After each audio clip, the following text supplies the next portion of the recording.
Good evening, Gauteng. We're back broadcasting live from the Gauteng Provincial Legislature, live broadcast with Gauteng Provincial Legislature Radio on the corner of Market and Risick Street. And tonight we have the young man, Socks Kanyile. To me, I'm sorry, Gauteng, but to me, he'll always be a young man. He's got this boyish face. If you want to see what he looks like, go on YouTube and you'll see what he looks like. But he is a young man. Good evening. This is the chairperson of the Community Safety Portfolio, a red-hot portfolio. Good evening, Mr. Socks Kanyile. Yes, good evening to you and to all the listeners. And thank you for this opportunity that we have to be here to talk about our work. And I'm hoping that people of Gauteng are going to learn a lot. Oh no, the people of Gauteng have been listening avidly because all of us are feeling that much more empowered. Because this afternoon we had the Gauteng Provincial Legislature trailing a new blazing a new trail, launching an ethics committee. And for the past week into this week, we've had the various chairs of the portfolio committees basically strengthening our knowledge of democracy and how to best utilize it. Now, if I may call you Socks. Sure, no problem. And I'll be your shoes. Yeah, sure. Socks, this is Socks Kanyile. As we said, we're speaking about a red-hot button issue, community safety. But from my little knowledge, community safety is actually, you know, in government, people of Gauteng, there's certain functions that are only done at national level, and they're called national competencies. Am I correct, Socks? Sure, yes. Like defense, justice, home affairs, and I believe community safety is one of those. So how come we have an MEC for community safety and yourself, a chairperson of the community safety portfolio in Gauteng? I think we must first be able to define this within the context of the Gauteng Provincial Legislature itself and its responsibility. The Gauteng Provincial Legislature, and through its committees, has 4 functions or responsibilities. The first one is that must ensure cooperative governance. In other words, ensuring that you work together with other levels of government. And that's also what the work that we do in communities. Secondly, it has a responsibility to ensure that it encourages public participation in all its work. In other words, communities must be involved. They must attend committee meetings. They must attend with the work of the legislature. But thirdly, there's a responsibility to ensure oversight. And oversight is it's oversight on the work of the Premier and the executive. So in our case, as community safety is oversight on the work of the Department of Community Safety, and I'll come back to that because that's one of the key functions. And then the fourth one is to ensure that we make laws, because we're a lawmaking institution. So where there are gaps on legislation, particularly at the provincial level, we must be able to intervene and come up with laws. So within that context, we are therefore responsible for community safety-related issues in Gauteng as a province. And that's why we hold those that have to do with law enforcement in Gauteng accountable. Firstly, it is the Department of Community Safety as led by the MEC Sizakele Nkosi Malobane. But secondly, it is the South African Police Services, the Gauteng Division of South African Police Services. And to a certain extent, we hold accountable to us and to the people of Gauteng, both the Metro Police departments and also the community policing forums. Oh, I didn't know that part. You see, people of Gauteng, we learn every day. Now, when you say you hold them accountable, what do you mean? How do they account to you? Because effectively, you are telling us, the people of Gauteng, that you are actually the boss of the MEC and the SAPS in Gauteng. Basically, what happens is that at the beginning of each year, or what we call a financial year, they are supposed to come to the committee and say, these are our plans. We call them annual performance plans. We are where they say this is what they are going to do in the particular financial year. So the MEC will come to the committee and say, this is what you're going to do in the year 2017, 2018, and in fact, we're going to be starting that process when we come back in April. And then we have to understand what they are going to do on a quarterly basis. And on the basis of that... sorry to interrupt you there. Why in April? Yeah, because what has just happened is that in March, the MEC for Finance tabled the budget at the Gauteng Provincial Legislature, which is the budget of the Gauteng Department. And in there, they've agreed on some funding that must be done. And that funding is based on the number of programs that different departments have. Now, for us as a committee, you have to consider that what we call Vote 10, the Community Safety Department's budget vote is Vote 10. So it's an amount allocated, but is allocated to certain programs, which is the annual performance plan of the department. So that has been brought to our attention. We are busy studying it, but we'll come back in April to then engage the department on that. So they've already submitted their plans to you? Yeah, they have already submitted their plans to us. We know what their budget is. We are going to be considering that. So is the case. When you're looking at their plans as community safety, your committee that you chair, what are you looking for? There are two things. The first one is that Gauteng has adopted what they call a Gauteng Safety Strategy for 2015-2020, which is a 5-year program. So we look at whether they are going to be able to implement that strategy. That strategy was not just developed. It was developed on the basis of engagement with communities and various stakeholders. So that's the first thing. Secondly, we are representatives of communities. We know what are the problems that communities have when it comes to issues of crime, issues of women abuse, child abuse. So we look at whether those things are catered for in the programs, and based on that, we then advise them. If they aren't, we advise them that they should. If they are included, then we have a responsibility to monitor them in the next financial on a quarterly basis. So they would come to us on a quarterly basis to say, we have done this work, we look at it, we see if they're still on track, we then see where the gaps are, and then we move. So we do the same thing with the South African Police Services. They are also going to be, in fact, they've already submitted their annual performance plans. We are busy studying them. We will be engaging the same process. We are still waiting for the Gauteng board of the community policing forums to do the same. They must tell us what their plans for they are going to be, and we're going to be doing that. But with the Metro Police departments, there's Ekurhuleni Metro Police Department, there's Tshwane Metro Police Department, there's Johannesburg Metro Police Department. What we do with them is that because their financial is different, they are start in July, whilst the other three I mentioned earlier, the financial starts in April. So they're still going to go through their own municipalities. So as soon as they've done that, then we'll work through SALGA to ensure that we monitor the work that they're going to do as it relates to issues of safety in the communities. When it comes to the metros, are their plans also going to come to your committee, or do you just monitor them through the South African Local Government Association? No, they approve their own plans. Okay. They adopt their own plans. But does there have to be a synergy between the province and SAPS and the metro? Yes, there has to be, because there's one strategy of fighting crime, and everybody must be part of it. But they have their own specific. So let me just clarify.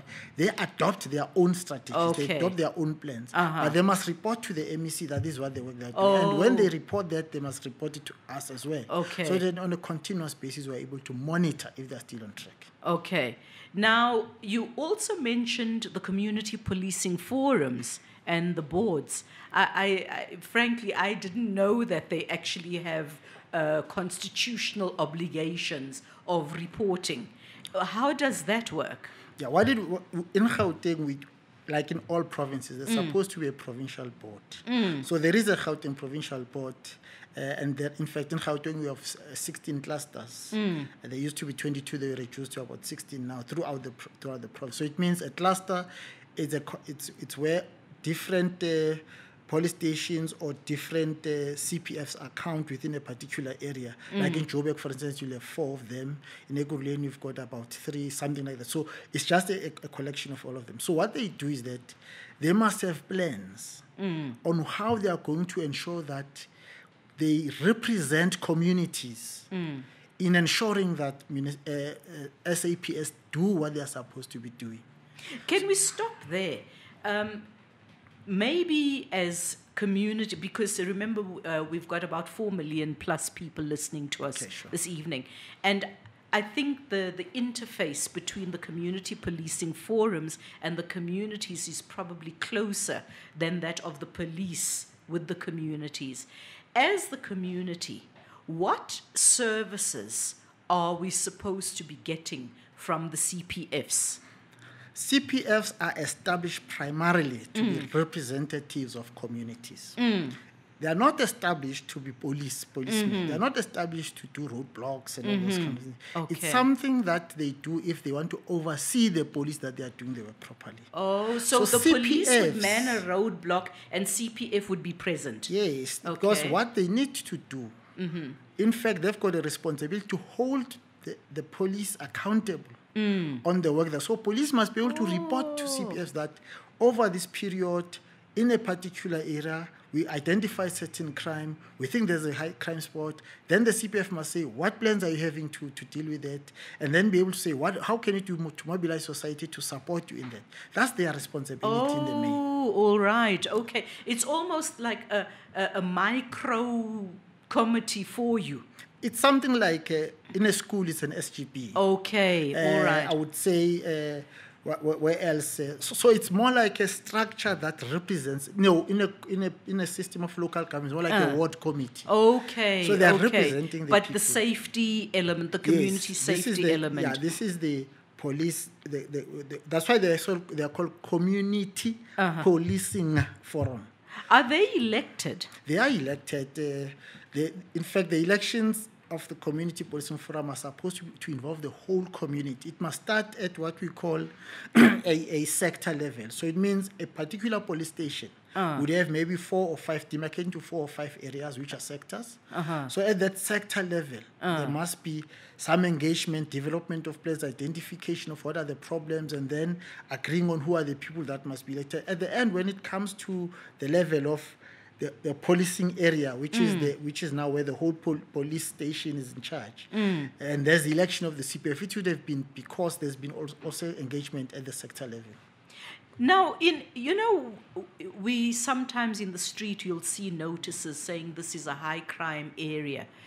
Do you, as the chairperson of the portfolio committee overseeing the police and the community policing fora, believe that they are fulfilling their obligations? Because if they were, surely they are identifying the known areas and people in their communities. Because let's be honest, criminals come from somewhere. They live in our communities. They are our brothers and sisters and uncles and aunts and neighbors, etc. And yet we, as community members, are the ones complaining about high rates of crime. The reason why such areas will be identified must bring excitement, or must help us as communities to have confidence that the police are working, because they identify those areas, and when they identify, they are able then to say, let's put resources there, and so it's a very important thing, and that is not just a thumbs up. It's because there's crime intelligence that takes place to identify what the problems are, where are main crimes reported, and all those kind of things. So there's an identification. So it's important that when those crime spots are identified, first, the community policing forum must be able to say to the police, we need to be able to work on that. And normally the police have joint operations with, there's also a Gauteng traffic department, which is run by the Gauteng Department of Community Safety. There are also Metro Police. In fact, there's a concept that both Joburg and Tshwane are working on. It's called ward-based policing. Where they have in Johannesburg, they've got 10 Metro Police people allocated to a particular ward. In Tshwane, they've got about 7. We got a report today because we're in Atteridgeville. Yeah, I want us to talk about that later. And then in Ekurhuleni, they had the system, but now they are moving in. They are turning them into what they don't really call them ward-based policing, but they're calling them peace officers. So there's different ways in which they are doing it. But the point I'm making is that all these are assisting in identifying areas where there's crime, and there must be work with communities to ensure that in those hotspots work is concentrated. So, Chairperson Sox Kanyile, the chairperson of the Portfolio Committee for Community Safety. Now, clearly, it's almost like an onion. There's layers of service providers that government has provided. Are we as citizens at fault for not utilizing these services? Because clearly the service exists, and yet we don't seem to be getting the desired results, because there is an issue about you can only succeed if the community also comes forward. Yeah, no, and how do we do it? Yeah, I don't think that we must blame communities. I think we must relook at our ways of informing communities and ensuring that they are aware. I told you earlier that we as Gauteng legislature, amongst others, and therefore all committees, have a responsibility to ensure public participation. So it means we must go back to our committees and engage them. I mean, as I said, now we're in Atteridgeville today. We had our committee meeting in full view of the community. They understood how we're doing our work. They know now what we're doing. Last week we're in Ennerdale. A week before we're in Tsakan in Faranani. When you go to the communities, for example, today you were in Atteridgeville, I know that, and you've just come back from there, so you must be quite exhausted. But hey, you stood for elections and we elected you. So we own you. Yeah, sure, yeah, definitely. What were you doing there? Yeah, what we were doing there, because we had considered the report of the MEC, of the department, the third quarter, which is the period from the 1st of October up to the end of December. So every quarter the MEC reports to you? Yes. So we've looked at that report. We have engaged the MEC last 2 weeks ago. We know what she says. And then from there, today we were now analyzing the report and presenting our own view. So we're debating this in full view of the community, all members of the committee engaging with it. So that members of the committee can see how we engage. So that's one thing we did. When you say you're engaging with the community, you're saying are you actually discussing the actual report? Now, what we do, yes, we discuss the report in full view of the community, ourselves as members of the committee. So it's like a sitting of the portfolio committee, yes, and yes. the public come and listen and watch you discuss it. Exactly. Oh, and then, that is participatory democracy. And you know, we've got a pop-up banner here saying the people shall govern, public participation beyond slogans. And I'm liking what I'm hearing, because you weren't sloganeering. Maybe it's also important to indicate that the second thing we did today, which we have done even last week in Joburg, is today we also brought the various clusters from Tshwane. They came, the brigadiers, they are in charge of the clusters, came to report on progress they've made since the last crime stats in 2015-16, what progress they are making, what interventions. So they are accounting to the committee in full view of the community. So was the community then allowed to interrogate? I'll come to that. Okay. Thirdly, what then happened is that the MMC for community safety in Tshwane came together, the officials, to say to us what are they doing as community safety and Tshwane Metropolis Department in ensuring that the community of Tshwane are safe. And they came to report and look at it. When we have considered all the reports as the committee, then we open up to communities to then say their comments. They've got two options. Option one is that they must interrogate whatever we've been interrogating all the time, raise their own views, or they can raise their own issues. And the good thing about today is they're not raising issues and problems. They're also raising suggestions on what needs to happen on certain areas. What kind of suggestions were coming out of there? I'm asking this question quite deliberately because I suspect that many other communities might have the same questions, and maybe you were able to answer some of them. Yeah. One of the suggestions that came there is that it was from the patrollers. They were saying, look, we are patrollers. When we do our work on the ground... Sorry, what are patrollers? Patrollers are people that have been identified by the Department of Community Safety, trained to ensure that they look at various community government institutions like schools, like They also look at some of the shopping government buildings and that. But sometimes they also do community patrolling. So they came to us and said, look, we've got two problems. Problem number one is that we are not properly uniformed, we are not properly trained, although the department reported to us that they've trained them.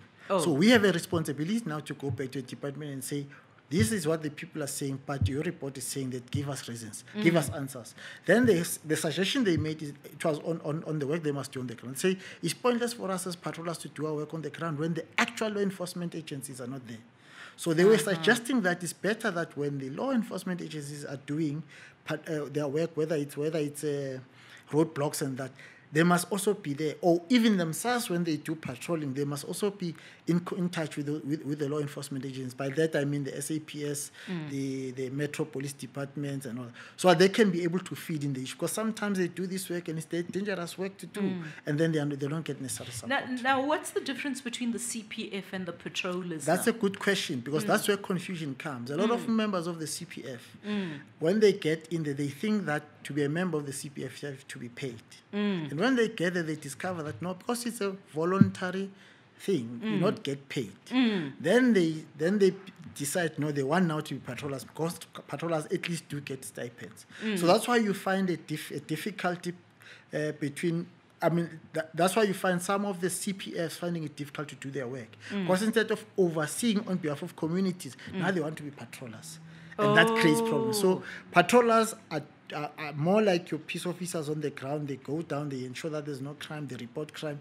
But CPFs have a responsibility to observe those that are supposed to do work. And if they're not doing work, to ensure that on behalf of community, they tell them that they are supposed to look at these areas and that area and that area. So would I be correct in saying they're actually the interface? They are actually an interface, you are correct. Yes. Okay, all right. Now I'm getting to understand a lot. You're giving us some very eloquent explanations. I appreciate that. Like I said, it's like an onion that we're peeling at. Yes. And fortunately, our eyes aren't tearing. Instead, our eyes are opening up. Yeah, now, as the chair of the portfolio for community safety, SOX Kanyile, what are the challenges that you believe we face in this arena, and do you have suggestions on how the community can make your portfolio more effective?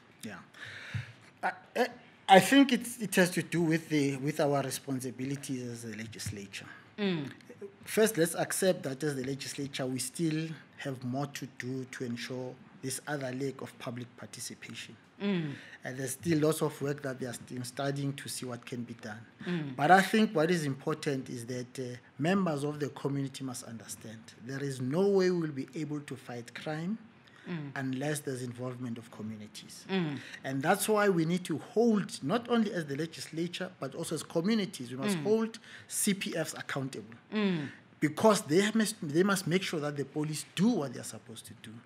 That's why it is also important that we join other NGOs and other work that has to do with safety, whether it's volunteers for safety and all that. It's very important because those structures are supported by government to ensure that they deal with issues of drugs, of child abuse, and they're able to be in the forefront of that. So communities are very important.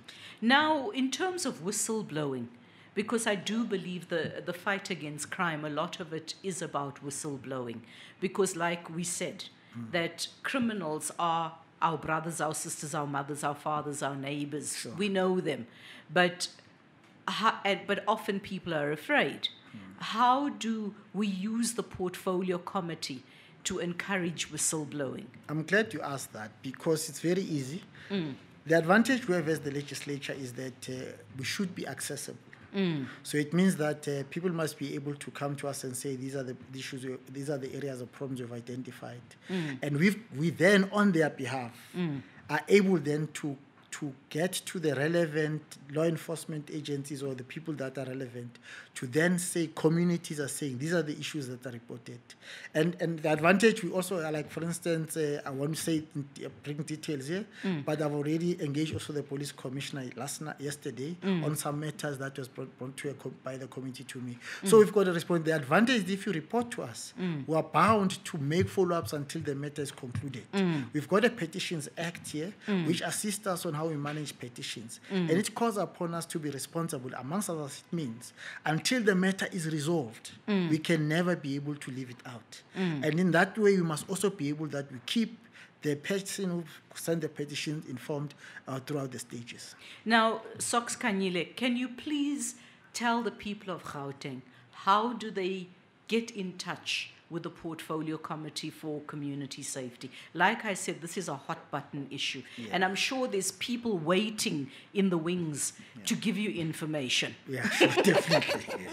Yeah. The advantage is that the first thing is that they can contact the legislature itself. They can do it through their telephone number at 011-498 5599. So they can phone the legislature directly. Or the legislature is also on platforms like Twitter, the Facebook. They can be able to go there. They can even send emails. Emails to our portfolio committee must be sent to our coordinator at tmalumane@gpl.gov.za. So they can be, or they can walk in. Please repeat the email address. It's TMALUMANE, tmalumane@gpl.gov.za. And the other thing is, people, if they walk around in Johannesburg and they come to the legislature, which is next to the city hall, they can just walk in. As long as the doors are open during they can walk in and say, we're coming here to report a matter. They'll take them to the relevant committee and then they'll be able to deal with them. Now, the other thing people worry about is safety. In terms of reporting. For example, maybe I want to report that my neighbor's a drug dealer. Am I safe in coming to the legislature to talk about this? You are safe in coming to the legislature because when we take the matter up, we don't reveal we're taking the matter on your behalf. However, if it comes to a stage where the police themselves must then take it up and need you, in South Africa, we've got rules on how we're going to protect witnesses, so you fall within that category.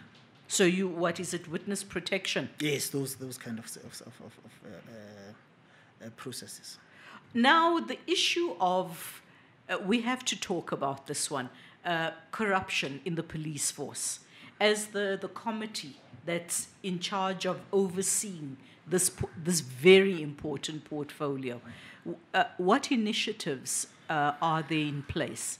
Yeah, as the committee, as I said earlier, because we hold people accountable, we therefore ensure that in our processes, we look at things like those.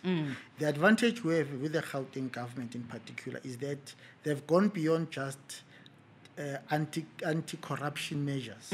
They've now taken what they call integrity implementation. So, in other words, they're ensuring that in all their systems, there's integrity, so that it's very difficult for people to be corrupt. If you talk open tender system, for instance, it's meant to do that. So there are various, even if in various areas, whether it's in the what you call DLTCs, where people are getting licenses and that. So the systems that are put there, so that people can be, the people who are in charge, who are close to taking over that system, are monitored, probably it makes it difficult for them to do corruption. So we as a committee have got a responsibility to look at those systems if they work. And where they don't work, we must be able to intervene. We've got something we call in the legislature the focus intervention study, which is a study where, as any committee can do, we look at a particular matter, we then follow it up and make recommendations on how that matter can be strengthened, and we can be able to get to the bottom of it.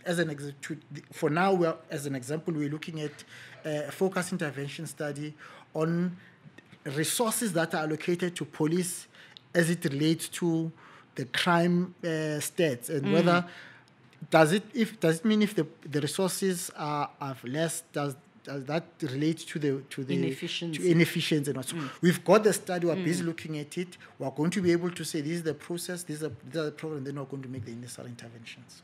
Unfortunately, Sox Kanyile, Chairperson of the Portfolio Committee for Safety, we've run out of your allocated time, and we've got to bid you a very thankful good night, because it was very informative and very empowering. Yeah. Thank you very much. No, thank you very much. And I must say, unfortunate to your viewers and listeners, because I know they want to hear more. But I there's know. nothing to do. Next time. Okay. A thank you lucha very continua. much. Okay. Thank you very much. Thank you very much.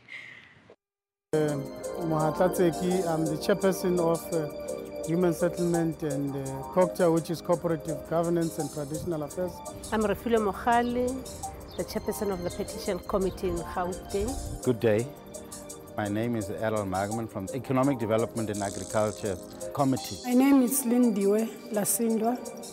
I am the chairperson of the Infrastructure Development Portfolio Committee. My name is Joe Mpisi, the chairperson of the Education Portfolio Committee in the Gauteng Legislature. These are just some of the 14 chairpersons in the Gauteng's provincial legislature standing and portfolio committees. Get to know what their mandate of oversight is over the Gauteng government and how they ensure service delivery in the province. Listen to each committee's chairperson from 14th March to the 24th of March as we get to understand Gauteng's parliament. My name is Godfrey Tsotetsi, the chairperson of Oversight Committee on Primus Office and the Legislature. Sports, Recreation, Arts and Culture Committee. Sochaile Kanyile. I'm the chairperson of the Community Safety Portfolio Committee. My name is Nompin Shapo. I'm the chairperson of Health Portfolio Committee in Gauteng Provincial Legislature. Jacob Kawe, the chairperson of Roads and Transport Portfolio Committee in Gauteng Legislature. These are just some of the 14 chairpersons in the Gauteng's provincial legislature standing and portfolio committees. Get to know what their mandate of oversight is over the Gauteng government and how they ensure service delivery in the province. Listen to each committee's chairperson from 14th March to the 24th of March as we get to understand Gauteng's parliament. Good afternoon, Gauteng. We're back again, broadcasting live from Gauteng Provincial Legislature Radio. And I have here, oh God, I don't know where I'm going to start with this one.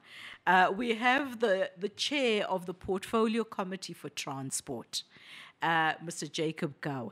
Now, this is a mammoth portfolio and beset with many issues. As I was saying to you before, they say you eat an elephant one bite at a time, but I don't know where to start with the biting. I mean, you've got trains, you've got buses, you've got meter taxis fighting Uber, you've got the regular cabs, you've got road infrastructure. So I'm feeling just a little bit overwhelmed. Which is your hot button issue right now? I know what I think is your hot button issue, but clearly you, being on the inside, would know which bite you want to take first. Thank you for having me. The one that I think we should focus on, not that it's important more than others, it's to sort out public transport. The trains, rail, the buses, issues of subsidy, the taxi industry, issues of violence and permits and routes. Because for me, and of course for the committee as a collective, if we were to resolve public transport, get it into order, will one be saving a lot of jobs? Oh, yes. The impact on the economy would be phenomenal. We'll be saving lives. And then we'll be making movement easy, which we can build families, build relations. Because we'll get home earlier. We'll get home early, we visit friends, we can take a train and go and visit family members. So public transport, for me, becomes a very key focus. And if people stop stealing the railway line tracks. The cable lines, if trains arrive on time, solve crime inside the trains and in the stations, stop building informal settlements next to the rail lines, sort out buses, buses that arrive late. This list is endless. Roadworthy buses. Mm-hmm. So if we sort out public transport, and we have a plan, we have been doing a lot of work around that, but it's not enough because we have not got it right. And that should be our focus, and that should be focus of all stakeholders in this particular area. Now, as the portfolio committee chair for this mammoth task that you've just listed, let's start with safety in terms of public. Never mind because the need for an efficient public transport system is the big one. Sure. So let's start with safety, because deaths and accidents recently, it's almost like massacres that are happening. Sure. The numbers are never, it's always double-digit numbers. Can we talk about that and the role, for example, of Metro Police in ensuring, licenses, roadworthy vehicles? Can we talk about that, your role as the oversight committee in ensuring that we get this thing right? The first thing we did, and we're still doing, was to start a campaign on I pledge to be a good driver. So we thought, firstly, let's talk to individuals. Let's talk to your heart. Let's talk to your behavior. To get our roads safe and transport safe, we need a good driver. The driver that doesn't do self-fuel driving, the driver that doesn't drink and drive, the driver that doesn't speed, obey rules of the road, think about other people. In public transport, we say to a bus driver and a taxi driver, remember, you're not only having 60 passengers, you're having 60 families. Oh, yes, that's a good word. Lives of many people are in your hands at that time. So what must come first to your mind and your consciousness is those lives and those families that can be affected by your bad decision of driving. So that's the first campaign, and we're still calling upon everybody to make a pledge to be a good driver. The second program as an oversight committee was to look at the departmental role in creating safety measures. One of those is the road designs. We said we must no longer build roads that do not have pedestrian spaces. We must be advanced because there's evidence of road fatalities, people who die walking as pedestrians in our roads. So it needs a change mindset on the designs of our roads. Okay. We say, so is this a proposal you've given to the department? We have already. Okay. We've already given that. Okay. And they've given us 2 examples of the new developments, right? We said to local government, do the right small things, road signs, robots must work. If we do those and we get them right, together with the driver behavior, we are coming closer to providing a better, safer transport. We're saying to SAPS, be visible inside the trains. People are robbed, raped inside the trains. So be visible. In the olden days, there was these people called Metro Rail Police. The Spoornet Police. Spoornet Police. Lokshin Ktal was the Abomjanj. Yes, Abomjanj. They used to wear those brown uniforms. And they were known. Yes, and they used to shambok you those. So we're saying, we don't want you to bring the old corporal punishment. We want you to be visible and to act. If we do that, our trains are safe, and then they will be reliable, and people will go back and use the trains. So there are things that can be done easily, and these are not big projects. They are small projects in our view, and we are engaging with the department, we are engaging with the metros, we are engaging with the law enforcement agencies just to deal with those issues. On our roads, we're saying once people see a blue light consistently, it's a deterrent, right? People must not drive more than 10 kilometers without seeing a blue light, be it metro be it SAPS.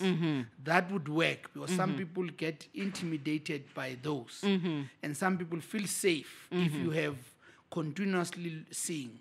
Yeah, it does give you a sense of security and comfort. Yes, it does. Right? So we're saying, do that. Then we're saying to our counterparts, economic development, regulate properly shebins, right? And advance your shebins. Promote the driving environment where you offer services to your patrons, right? That if you stay here and drink here, be guaranteed will take you home. Oh, but that's so interesting because there's even an economic impact to that. Because now you're creating jobs for people to drive drunk people home. Yeah. Because drunk people by their nature, yes, some they are arrogant, they want their cars. Yes. Right? So it's not easy to leave your car. But if you have places that are known, that look, you can drink as much as you want. Exactly. You're safe here. Yes. We'll take you home. So that's a work we're going to do with our counterparts. Yes. So we want to get public transport safe. We're saying to the leadership of taxi associations, let's resolve conflicts. Let's not use a bullet to resolve conflicts. How are you going to achieve that one? It's quite difficult, but working with the leadership, we're calling for leadership in the taxi industry. Biggest problem in the industry is lack of leadership. So you've identified that as a committee. Lack of leadership. Too instability of associations and too many associations. Okay, yes. We have also made a policy suggestion as Gauteng through our NCOP. We're saying change the regulation on giving people a license to an association. Currently, you need 30 people, 30 cars, identify a route, you are an association. Write a constitution, elect the leadership. We say no. So basically an association can even be just one person that owns 30 vehicles then? No, it has two. The law says 30 people. Yeah, the 30 drivers. Okay. No, I'm being Clever facetious. people can do that. Yeah. But the law says that. Yes, so we say no, let's amend that. So Gauteng has made an amendment in the bill. So we're talking about something we've already done. How are you changing that? Are you saying there should be more? No. What are you saying? We're saying, firstly, people to be in an association or to enter into the industry, you must be vetted. By the police, the security system. Oh, okay. Right? So there must be vetting. So already it means you now are on a database. Yes. Okay. There must be vetting. Right? Two, we're saying, I shouldn't necessarily belong to an association. I'm starting a business. I'm an individual. Freedom of economic activity. Yeah. Okay. So we don't need necessary associations. So I come in. Okay, so you avoid that association conflict. Avoid that association conflict because you are now entering the industry as a business, as one person. Only Gauteng could have thought of this. And then you choose in the process to join association. So association must be a choice. A voluntary thing. A voluntary thing. But for now, the law was saying you must come with a letter of an association. Okay. Right. And the third rule we're saying is that people must come with their vehicles, not with the permits. For now, people come with permits. Okay. So you may not have a car now, but you can still apply. So we're saying there must be a known process of person coming with the vehicle. It's checked, it's verified, it's not a stolen car. You bought where the papers and all the logistics around proving ownership. Because currently we have a problem with ownership. We think there are many people who own taxis who are not in the industry. Okay. Who so you actually want the people who must actually work in the industry. You must not have, absentee. Yeah. Okay. We think part of the problem is that. Okay. That most of the owners, they could be police. And police are not supposed to own taxis. They could be traffic officers. They're not supposed to own taxis. It could be me. And the legislature says, if I work in this portfolio committee, you can't do that. But then I can do it with the current system now because I'll get somebody, give this person a car, this person register. So when we say owners are meeting, not always. It's real owners. So some owners are not there, and those people we think they're most proxies, and it destroyed the industry. Now, Chairman Jacob Gawe, Chairperson of the Transport, I'm giving it a brief one, Transport Portfolio Committee. Has the taxi industry agreed to these these recommendations? Because they're not the easiest of people to deal with normally. I mean, you've got to have a very big pair to deal with them. So funny, in the province, we have had good engagements with them. Some of these proposals we're giving you are actually from them. Oh, wonderful. Some of them are actually from us. The one that they didn't like that much is the one of not belonging to association as a compulsory or as a prerequisite. Oh. And they were not a bit skeptical about that. But they know that we don't agree with them. And we've established a relationship where they know when we don't agree with them. We know when they don't agree with us. So basically, it's a meeting of minds that's happening now. We do. Now, I'm really encouraged by that, and I think all the people that use taxis will be encouraged by knowing that there's a certain maturity that has developed in your interactions now. And is it your committee that's basically driving this process now? In fact, after we had an inquiry on taxes, it changed. You had an inquiry? We had a full year inquiry. The attitude changed. Taxi industry felt legislature listens to us. Okay. Nobody else listens to us. That's why a week ago, a taxi association had blocked the streets in Johannesburg.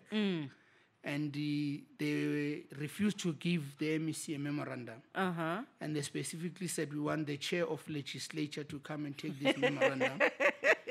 Because we are convinced that legislature is going to do something. And I must tell you, we have already done something.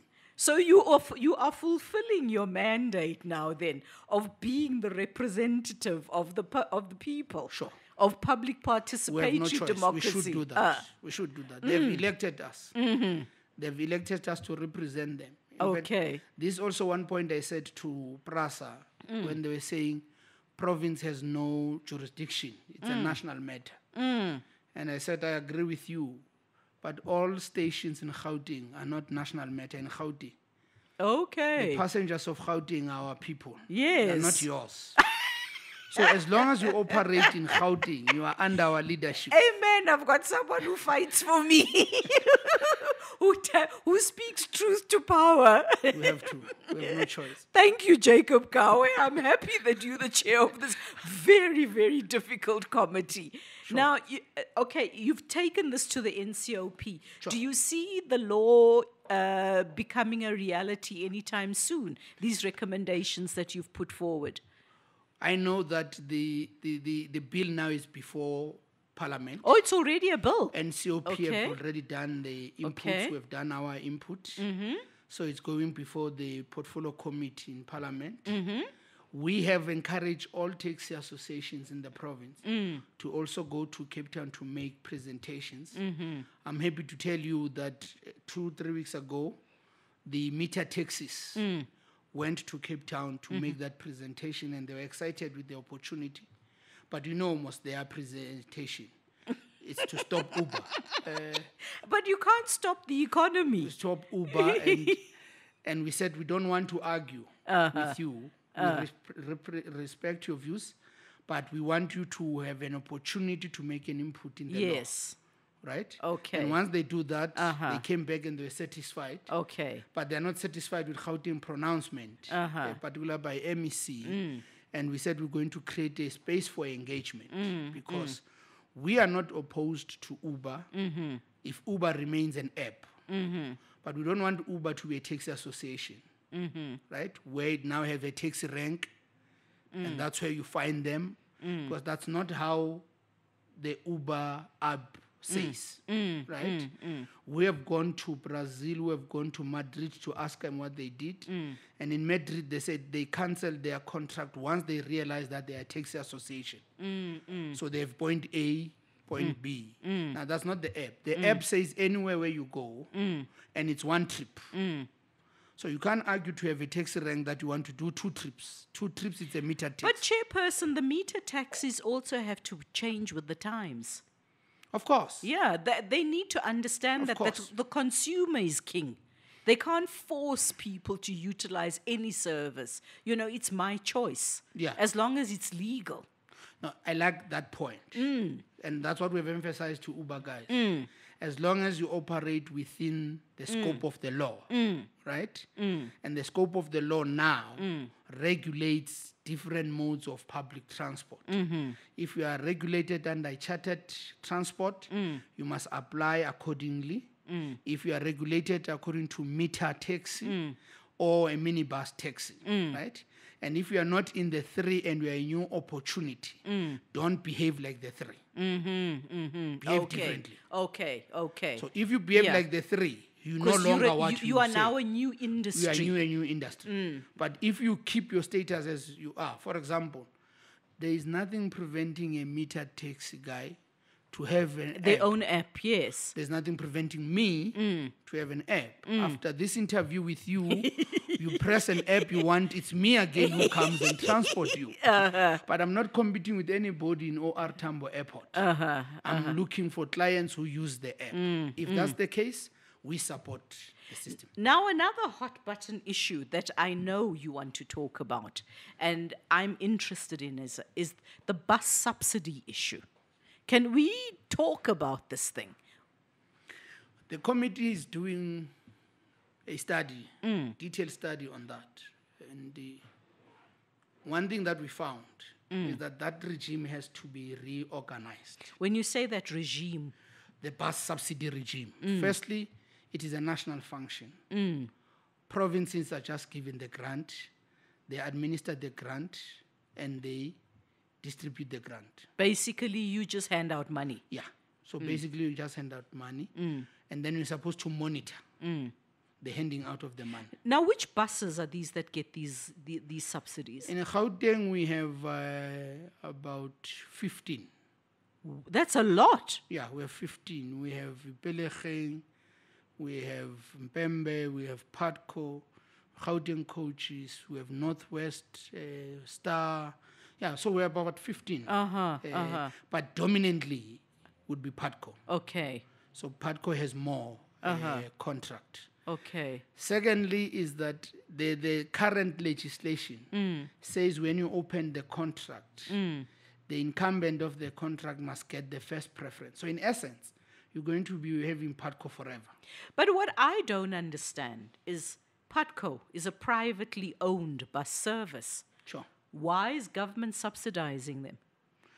In essence, it's not subsidizing them, it's subsidizing me and you as a passenger. Ah, okay. It's bringing down the costs it's for us. It's bringing down the cost for the fares. Okay, so all that's right. an essence of a bus subsidy. Okay, that makes sense now. Including the train. The people who don't have bus subsidy are in the taxi. Okay. But bus and train, we are already subsidized. So government is paying. Just that you have a government that is unable to communicate good things.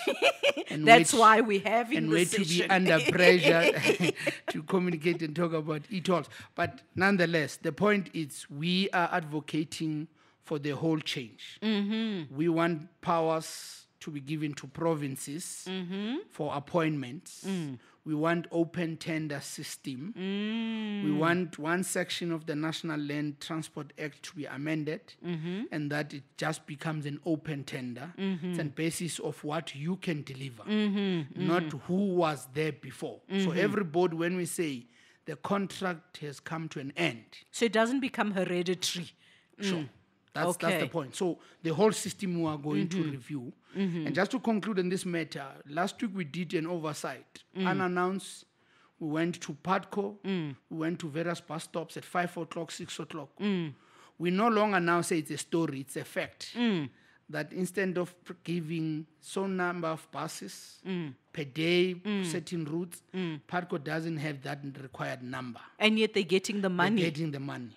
Northwest Star is not doing that. They're getting the money. Right? So it's factual now. Secondly, we want a way to communicate to the bosses there are bosses who take easy decision to fire people when people are genuinely affected by the late arrivals or non-arrivals of buses. And they've spent money buying those monthly tickets as well. Buying those tickets. And then the other intervention, we're requesting a fare ticket, not a weekly ticket. So the way PATCO ticket works now, or any bus, you buy it a weekly. Every day you get into the bus, they clip it and so on. If you didn't go, you forfeit your money. Whereas if you go buy a Gautrain card, it's a fare. As long as you don't use it, you still have your money in that card. And you can use it even next year. You can use it even next year. But here you are compelled to use it in the 5 days. So I lose my money if I don't. Your money. So we want that to change. So the whole bus subsidy, bus functionality, we are working on it. Chairman Jacob Gawe, Chairperson of the Gauteng Provincial Legislature's Portfolio Committee for Transport, they were telling me that we're running out of time, and yet we haven't even eaten the elephant's foot. Yeah, no. We're just in the ears. We haven't even finished that ear. We're nibbling the ear. Now, for you, in terms of your oversight role, how can the community help you do it better? It's by using the legislature. Whenever they have concerns, whenever they have problems, they shouldn't ban trains. They shouldn't ban buses. They shouldn't beat bus drivers. They rather come here and close the legislature down. They have public representatives here. So they must come here and work with us, and we'll work with them. Thank you. And with that very positive message, and I really like all the stories you've told us today, because I can see your oversight committee is doing some really fundamental work in shifting the whole terrain in terms of enhancing, improving, and making it more efficient to use the public transport system, and hopefully that way get our economy back on track. And on that night, Gauteng people, we will be talking to you tomorrow again from Gauteng Provincial Legislature Radio from 11 o'clock to 12 o'clock. And on that note, good night. Thank you very much. Thank you to the listeners at home. Good night. Mohatlatseki, I'm the chairperson of Human Settlement and COCTA, which is Cooperative Governance and Traditional Affairs. I'm Refilwe Mokhale, the chairperson of the Petition Committee in Gauteng. Good day. My name is Errol Magman from the Economic Development and Agriculture Committee. My name is Lindiwe Lasindwa. I am the chairperson of the Infrastructure Development Portfolio Committee. My name is Joe Mpisi, the chairperson of the Education Portfolio Committee in the Gauteng Legislature. These are just some of the 14 chairpersons in the Gauteng's Provincial Legislature Standing and Portfolio Committees. Get to know what their mandate of oversight is over the Gauteng government and how they ensure service delivery in the province. Listen to each committee's chairperson from 14th March to the 24th of March as we get to understand Gauteng's parliament. My name is Godfrey Tsotetsi, the chairperson of Oversight Committee on Primus Office and the Legislature. Sports, Recreation, Arts and Culture Committee. I'm the chairperson of the Community Safety Portfolio Committee. My name is Nompin Hlapo. I'm the chairperson of Health Portfolio Committee in Gauteng Provincial Legislature. Jacob Gawe, the chairperson of